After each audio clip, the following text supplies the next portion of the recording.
Meron akong paalala sa inyo, hindi lahat ng tao ay natutuwang manood ng tagumpay ng iba. At huwag kayong malulungkot kung may taong malungkot dahil nagtagumpay ka. Celebrate your success within, and that is the most important thing. At sa araw na to, may tatlo akong myths na babasagin. Ang unang maling tinuro sa inyo na ang edukasyon at ang diploma ang maghahatid sa inyo sa tagumpay. Tandaan ninyo, ang diploma ay napakanipis na kalasag para kayo ay magtagumpay. Pero wag mong paniwalaan na sapat ang manipis mong diploma para maging kalasag mo sa laban na to. And I want you to be correct in believing today. Yung knowledge, magbabago yan. Yung skills, magbabago yan. Pero yung attitude mo, yan ang totoong magiging differentiator mo. Yan ang totoong susi ng magiging tagumpay mo.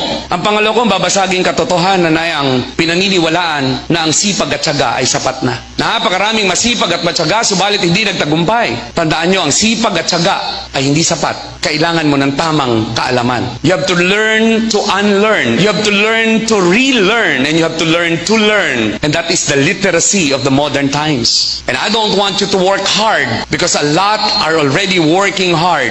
I want you to work smart. And working smart means you are using the power within so that you're able to transform yourself into somebody who can be the best version of you every single day. Ang pangatlo kong binabasag ngayon ay ang paniniwala mo na kaya mo mag-isa.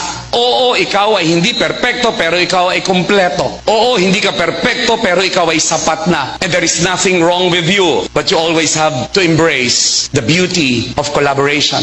I'm not saying don't be alone because alone is not lonely. I want you to believe in yourself, but always remember that you're never alone in this journey. So hindi totoong diploma at edukasyon ay sapat. Hindi totoong ang sipag at tiyaga ay sapat.